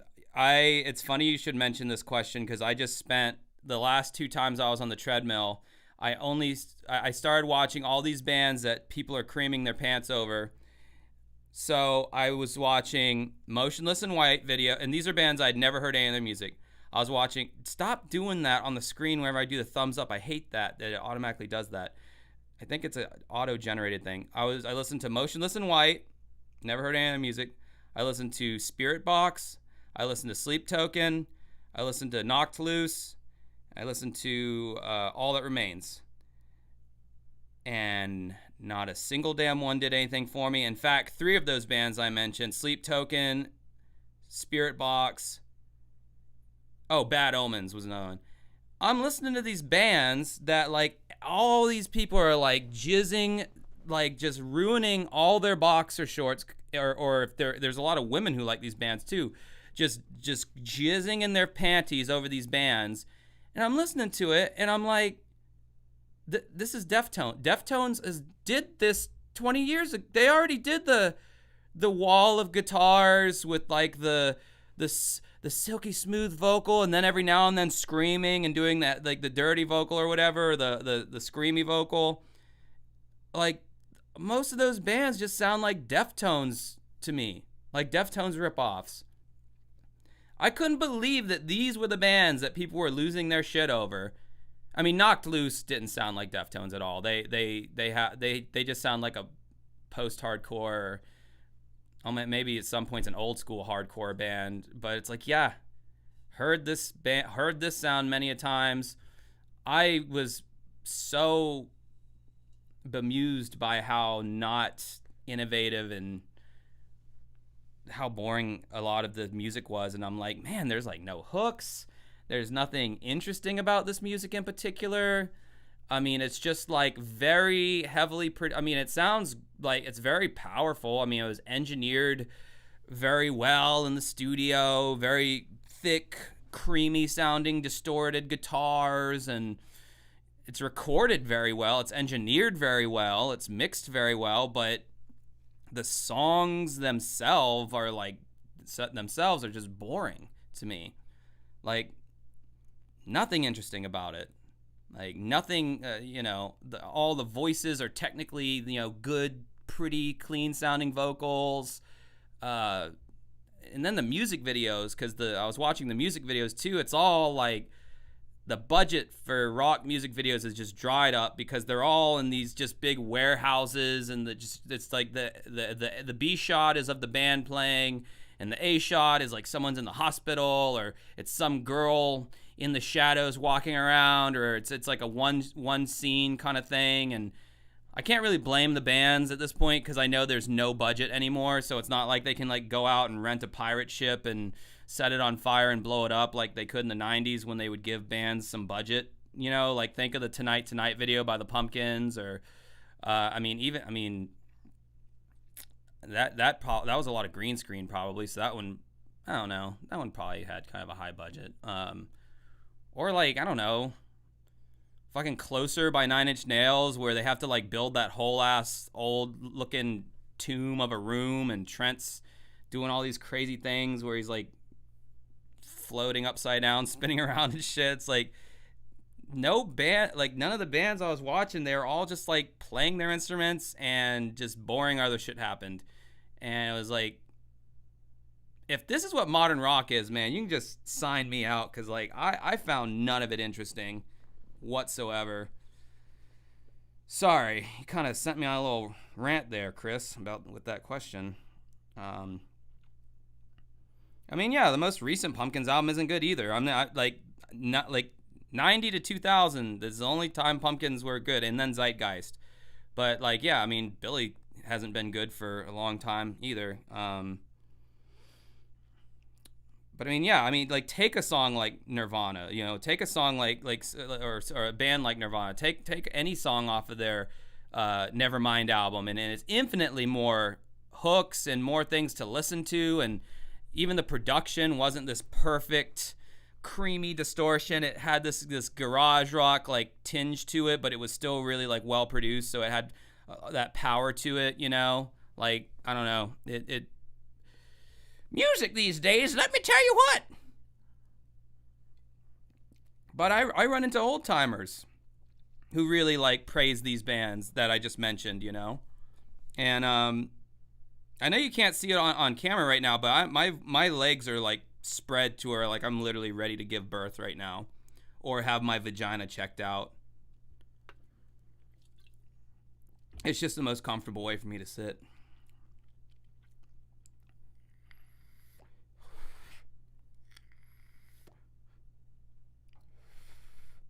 Yeah, the Code Orange song that Billy Corgan featured on, I think that was a fine song, and Code Orange is pretty decent, but Billy's vocal feature in that song was so fucking weak.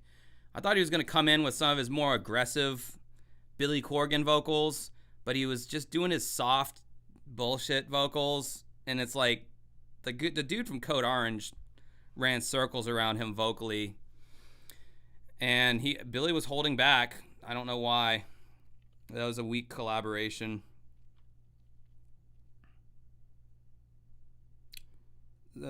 Sincerely, the death of physical media ruined music. I think when music started, I think there's a lot of things that ruined like rock oriented music. I think the dominance of hip hop and all the young people kind of, I don't know. I talk to a lot of Gen Z kids now, and they kind of like everything, honestly. Like, there was a point like 5 or 6 years ago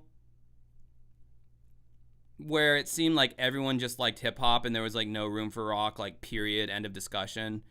But I think as like time's kind of gone on and that trap music has finally like fallen out of favor, I think, I don't know, I talk to a lot of people much younger than me, and they kind of listen to everything, including those bands that I just named, like Bad Omen, Spirit Box, Sleep Token,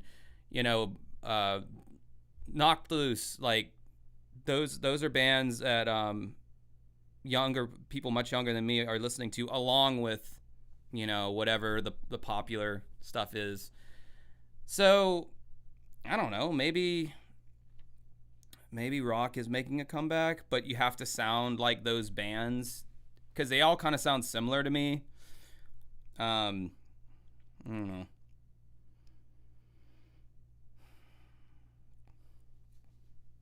Yeah, TikTok, I think, kind of fucked a lot of stuff up.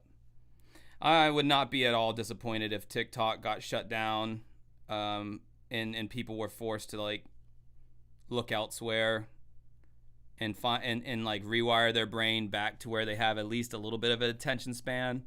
They've done fucking studies that have shown that TikTok is like, it's rewiring younger people's brains. I'm so glad that TikTok wasn't out when I was a teenager and I missed all that quick video shit. When I was a teenager, you had to wait a long time for everything. You had to wait a long time for an album to come out. Then you had to go and drive up and buy the album. You have to wait a long time to download a song off of Napster. It took like a couple hours to get a 3 megabyte song. You had to just wait. Like nothing was instantaneous. And I'm so glad that I went and built that patience, because when I tried to fuck with TikTok, I'm like, this is just all this quick shit coming at me. Every time I scroll, it's just too much. I couldn't get into it. It was like, I don't know what level of ADHD you have to be on to just be able to doom scroll on those kind of apps, but I can't do it. Sorry if I'm not responding to anything on Discord right now. I'm doing this live stream, so I don't want to like just get on my phone right now and look at my phone and ignore the live stream. So the live stream right now is kind of my priority. It's kind of my priority. I kind of sound like a douche just then. I just turned 40, and like a lot of genres, sorry, I'm burping quietly. I just turned 40, and like a lot of genres, I kind of don't go back much and listen to stuff I grew up with, and moved on to a lot of European bands. Well, good for you, that dude Vince. I've kind of done the opposite, where I'm like clinging harder to the stuff I grew up with and kind of like detesting like new things, which is not like good. That's not like the proper way of evolving as a human being. You should be constantly taking in new information and assimilating it into your life in one way or another, and I'm not really doing a really great job at that. But I think, you know, that's the easiest, that's like the path of least resistance when it comes to getting older, is to just like be like, this is different than what I'm used to. I hate it. I'm trying not to be that way, but I just can't help it, man. I mean, I really liked Oliver Tree when he came out. His first actual LP, Ugly is Beautiful, that he put out in 2020. I thought that was a great mix of like pop, hip hop, alternative rock. I really liked that album a lot. And, you know, it sounded new, it sounded fresh, and I liked it. And it had hints of old breadcrumbs for people like the old heads like me to be like, oh, I can get into this shit. So I know I'm able to like new stuff, but just new stuff isn't coming through that's taking any chances. Like I cut my teeth on fucking Genesis and Pink Floyd and Primus and like bands that really did weird shit and took chances, and that's what turns me on. And with all these new bands, I'm not hearing anything that's different, that stands out. Like, I'm not hearing any weird singers. Where did all the weird vocalists go, by the way? Where did all the vocalists go that had weird, fucked up voices like Billy Corgan, or like, I don't know, like someone like a voice like Maynard from Tool, or I mean, even Les Claypool, or like Elaine Staley, or like, where did these unique voices go? Like, where did they go? Like, all the voices I hear now are real pretty and real like perfect and sound like, you know, technically really good, and would even make someone's mom go, oh yes, they have a beautiful voice. It's like, where did the voices go that just sounded like weird and not right, you know, but worked in the context of that, in the band they were in.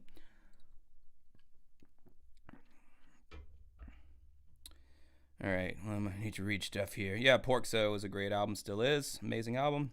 I like 100 Gex. I think they're really interesting. I think they're one of the groups, whatever the fuck they are considered. I think they're interesting. Do like them.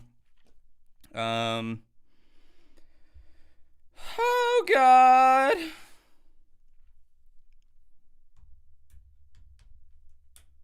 Oh, what's up, Starving Artist? Welcome aboard. Sorry I'm late. Can you start over? Yep. Let's cue up that James Rolfe video again for Starving Artist. Let's go. No, this is the intro, and no, I'm just just fucking with you. No, we're not. God no. God no. That would be so torturous to have to wait through that again. Ah.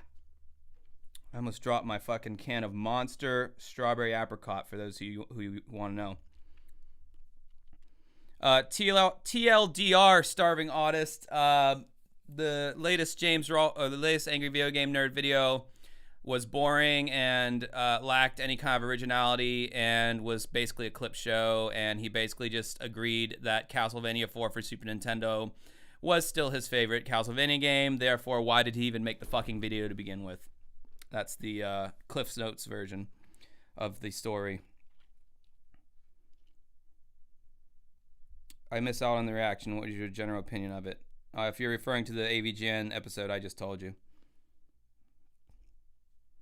Seems like you just look at the popular stuff, says Nick. Yeah, that's true. I don't know where... Look, the underground stuff, I don't have the time. I don't know where to dig for it. I don't have the patience to sift through 1,000 bands that suck to find the one underground band that I actually like. When it's offered up to me, it's a lot easier to get on my radar and for me to judge it at that point.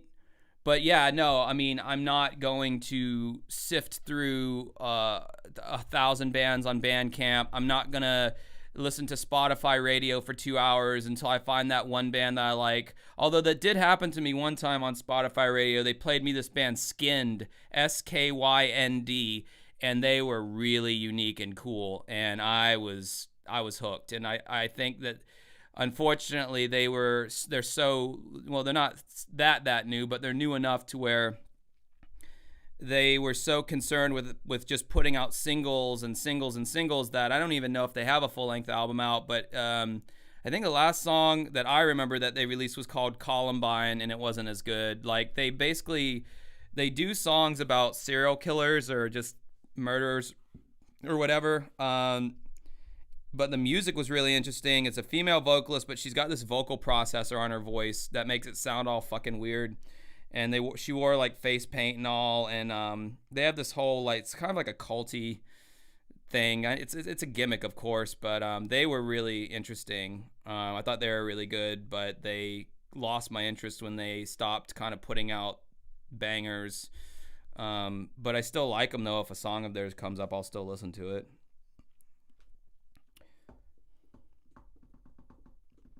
Yeah, I mean, who has the time to, like, dig through all this shit, you know, to find, like... It's like I run into, like, young people, and I'm sure they got, like, all the time in the world, and they're telling me, oh, have you ever heard of Captain or Mustard Captain or Mustard Commander? Some mustard thing. This girl, our merch girl, was driving me home from the show the other day, and she was throwing out all these groups, and I'm like, I haven't heard of any of these fucking groups. And then I think to myself, well, what am I doing in my day-to-day life? Well, I'm making YouTube videos, whether that's writing a script, sourcing clips, editing, filming, making the goddamn thumbnail, handling whatever music shit needs to be handled, working out, you know, getting my cardio in, just doing shit around my house that needs to be done, mowing the lawn, getting ready for my gigs at night, for my job. Yeah, I don't have a whole lot of time during my day where I can just sit on my bed and listen to music and discover shit. So yeah, I guess maybe that's what it is. I just don't have the time that I had when I had less stuff going on. But I'm not complaining. I like my life for the most part, my workflow and all that. Baba Booey, I love the Brown album. Golden Boy is an amazing bass riff. That's good. That's a really good album. No, it wasn't Mustard Plug. I know who Mustard Plug is.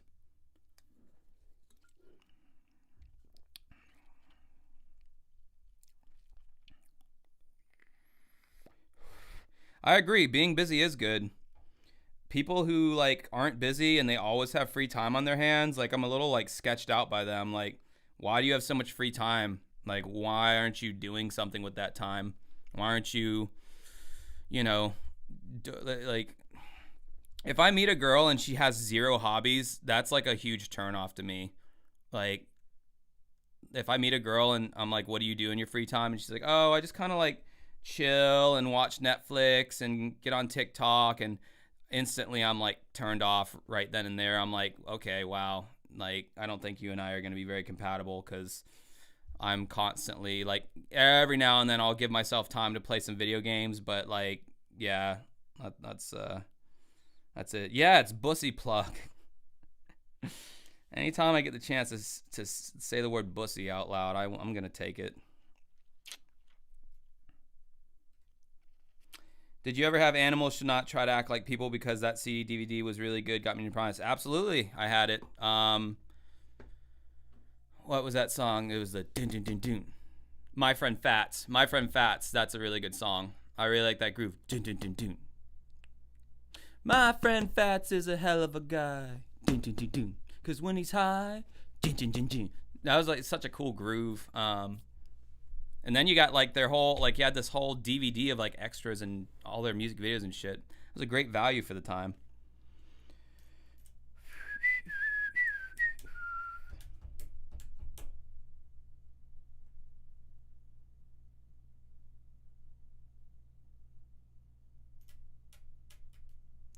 What did AVGN do this time? I made a Bland video that celebrated his 20th anniversary of being the nerd character, and it was basically a clip show where he talked about just Castlevania again, and is Castlevania 4 still his favorite game? And spoilers, yes it is. And let's watch that whole video again.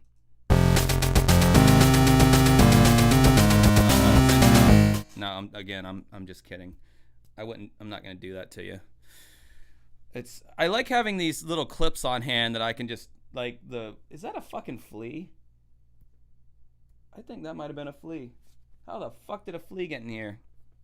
Those goddamn possums that live under my bathtub is how. Man, if I wasn't such a humanitarian, I would have had those possums removed a long time ago. They make some noise sometimes, but aside from that, they're harmless.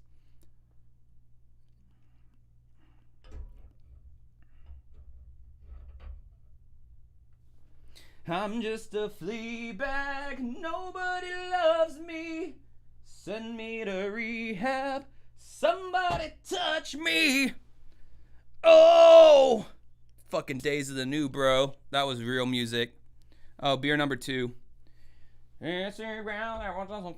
Won't you touch me, touch me? Finally found a reason, I don't need an excuse. I got this time on my hands, you are the one to abuse. Oh! Anyway, sorry. Days of the Meth, hell yeah, bro. I'm just a teenage squirt bag baby. I am, bro. Squirting all the time. No, I didn't get the mini fridge. I'm using one of these fucking like coolers that you would take to your kids' like little league game to keep your 6-pack in, because it's like way easier than walking all the way to the refrigerator. Now all I gotta do is get a fucking urinal in here that I can like pull my dick out off, what's fucking off scene, off camera, and pee. Or a colostomy bag. That's dedication right there. I feel like that's something that Boogie298 would do. Just put in a colostomy bag so he can stream for a long time. Oh no, catheter, not colostomy bag is for shit. Catheter, that's right. Or a piss bucket, or a piss jug like they have on Trailer Park Boys, and this toss the... Why did Ricky's dad Ray only piss in piss jugs? It's the way she goes, boys. It's the way she goes. No, bro, I'm far from getting fucked up. I'm just feeling jolly right now. It's a difference. No, my only tell when I get drunk is I start slurring my speech, which if you're cunning, you will have heard that in some of my videos. It's very rare, but the hidden tracks video I did, I cut in a scene where I'm showing a close-up of one of the CDs, and I am so drunk in that clip, and you can hear I'm like, and I see it's Blink-182 CD. You can see on the spine here it says Wizard Eyes, Wizard Full of Lies, and that was gonna be the original name of their album. I don't know why I thought I could pull it off. I was like, no one will know, bro. No one will know that I'm drunk. I literally watched that video the next day, and I'm like, yep, I'm reshooting that. I was too drunk. That's embarrassing. It's like some David Hasselhoff eating a hamburger off the shower floor in that motherfucker. Dancing with Ghosts. What's your most recommended album you would recommend to listen to your shit? I don't have an album to recommend right now, unfortunately. I gotta record a new one. Sorry, I was trying to do Pee Wee Herman. I just rewatched Pee Wee's Big Adventure. No, I don't know. Listen to like our singles, like the top 5 or the top 10 on Spotify. Like 7 Years of Broken Mirrors, if you want to hear more of like my vocals, listen to the song Dirty Oxygen. If you want to hear more of the girls' vocals, listen to The Audacity. And if you want to hear like a little mixture of screamy stuff and whatever, listen to 7 Years of Broken Mirrors. And I don't know, man. People like all kinds of our different tracks or whatever the fuck. I'll tell you what, I'll put on my EPK while I go take a piss so you can listen to some of my music while I'm gone. I'll be right back.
Back just in time. All right. I'm back. I'm back.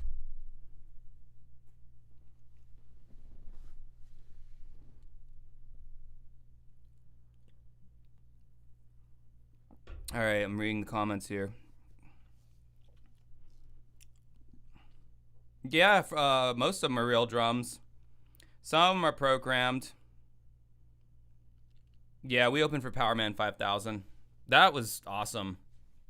They came to Jacksonville, and one of the promoters who knew of us already, and they knew that our two sounds would mesh well together, like, because our older music had more electronic rock mixed with, like, hard rock. And, yeah, that was a great show. That was a great pairing.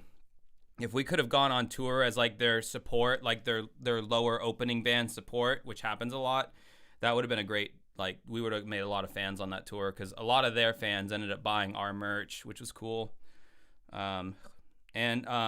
Spider, the lead singer, the only original member left in that band, he was so nice in person, like no ego with that guy at all. So that was cool.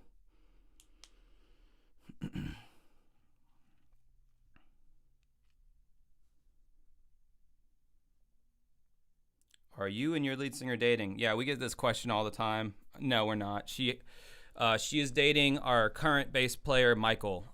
So you will have seen a female bass player in those videos I just showed you. That is our old bass player, Kendra. We let her go due to creative differences. And we got Ari's boyfriend, Michael, in the band as the bassist. So he is playing bass, and he's awesome because he can scream, and we did not have a screamer in our band. The song that you might have just heard that had screaming in it, that was our guest. That was a guest vocalist from another band called Royal Hearts, who, if you're into hardcore music and metalcore, then definitely give them a listen. But he did guest screams in one of our songs. But now our bass player can just scream, so we don't need a guest screamer anymore, because I can't scream. Shit's hard. And it's like, fucks your voice up if you don't do it right. I can yell, but I can't scream. But no, we're not dating. A lot of people think that we are. A lot of people ask that. Like, we're constantly, accidentally cock blocking each other at shows, because, like, if I see a cute girl I want to talk to, she just kind of assumes that we're together. And it's like, no, we are not fucking together at all. Like, please don't assume that.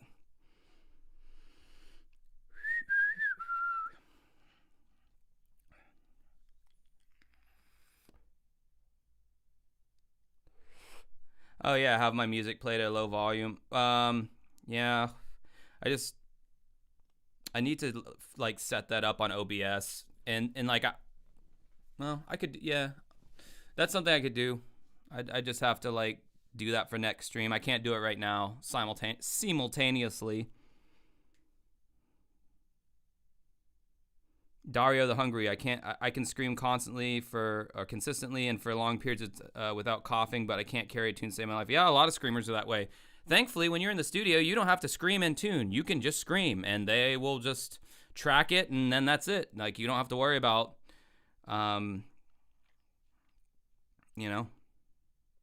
being in tune or whatever. That's why I think there's a lot more metal bands in these local cities, wherever you go to a local city or whatever. I think there's more metal bands than anything else, because you can find, all it takes is someone to be confident and be like, yeah, I can scream. And they just, get on the mic and kind of do their best attempt at what they think is a good scream. And if the rest of the band doesn't have any complaints, then hey, there you go. There's another shitty local metal band. But to actually be like, oh no, I can sing, that's something that's a lot more, like, objectively good or bad. Screaming is more, like, subjective. Like I hate pig vocals. Like, I hate them. I will not listen to them. Some people really like them. I think it's more, anyway, I guess that's subjective too. But being a good singer is way more subjective, because it's like, well, are they a good singer or aren't they? It's kind of, are they carrying the tune? That's the first thing. And if they are carrying the tune, is their tone of voice something that you think you can live with?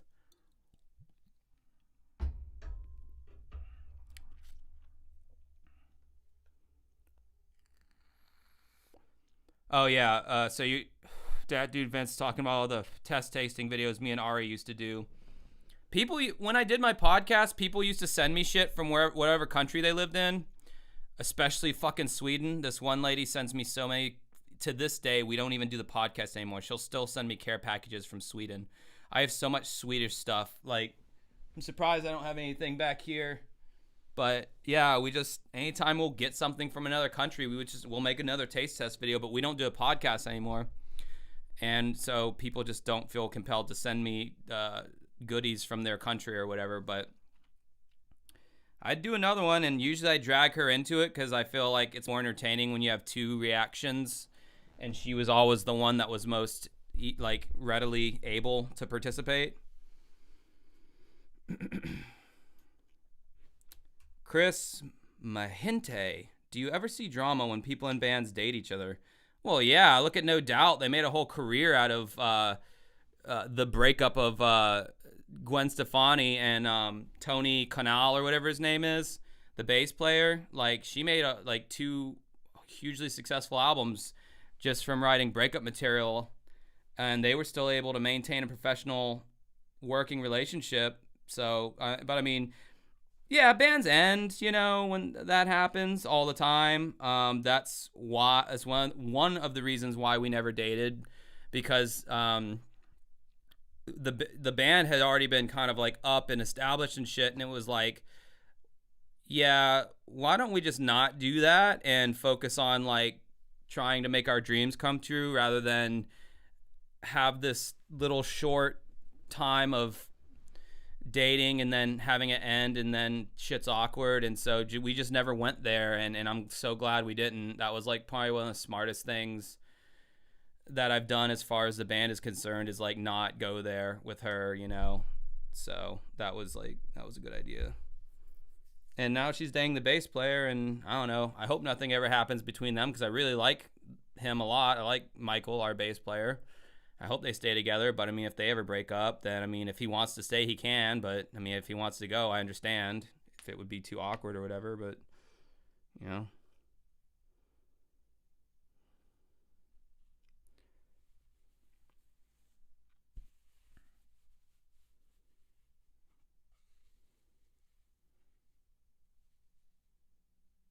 Someone posted a video of Justin singing at some karaoke thing. He's actually not bad. I'd have to hear that to believe it. Yeah, if your screaming hurts, you're doing it wrong. I was doing it wrong. It hurt me anytime I'd try to scream. That's why I just always give, like in Dirty Oxygen, I have this yelly part where I'm like, give me a chance. But I'm like yelling it, yell, scream. And it would hurt my voice every time. And I told Michael, I'm like, you just do this. You do that part. I have no ego about my vocals. You do that part. I'm not doing it anymore. I hate having to try to scream. Like, you fucking do it. You like screaming. He comes from that metal background anyway, so it was more up his alley anyway than it was mine.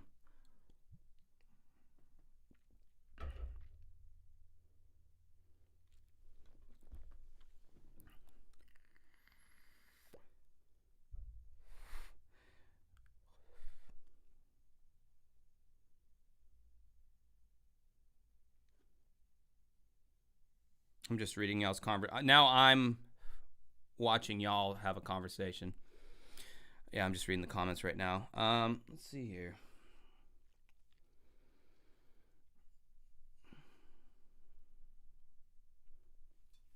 Do you ever warm up before singing live? When I had more of a role of singing in the band, it was very important for me to do that. Now, like, my vocals, I'm not really doing too much singing.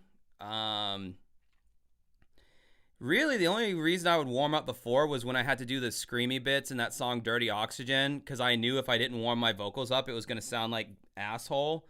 So now I like don't really need to warm up because all of my vocal parts are in a comfortable range for me. So now I don't really warm up anymore. I don't really have to. Because like songs like I Like You, for instance, like that's easy in my range. Glorious Night, whenever we do that one, that's easily in my range. It's low, it sits low. You know, the vocal bit I do in 7 Years at the end, that's easy to sing without warming up. Like, I'm not doing any of the songs where I'm having to like really belt or do anything crazy. So I used to warm up, and you probably still should, even if it's easy, but I don't anymore. It was like a 20-minute warm-up thing that I would do, and I'd usually do it at the venue because you have to always get there super, like, fucking early for load-in and all that, and I just didn't feel like going in the van and sitting there for 20 minutes doing gug, gug, gug, gug, gug, gug, gug, gug, gug, gug, gug. No, no, no, no, no, no, no, no, no, no. La la la la la. It's like I don't want to do that. It's like just got bored with it.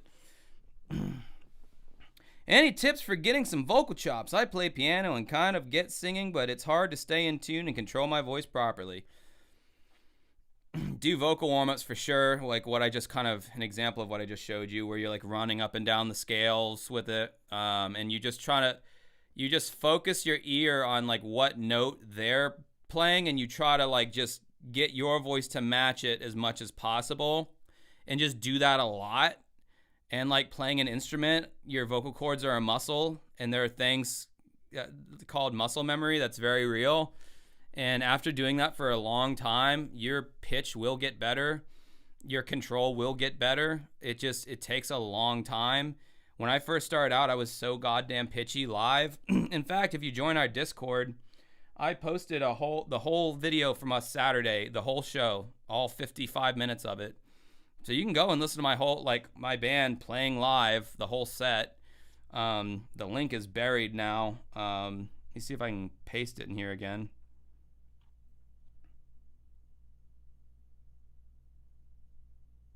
Yeah, I have a Discord. Hold on. I'll get the link and I'll repost it. Fuck balls. Did I just lose it? Oh, here it is. Okay, here it is. Copy link. Yep, so here is my Discord. Just posted link there. If you go to...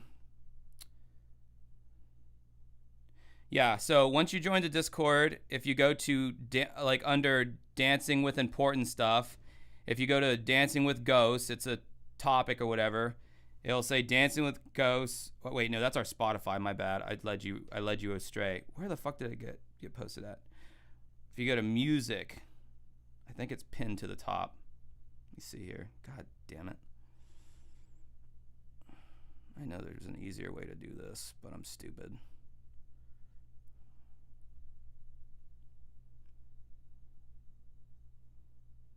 Oh, God.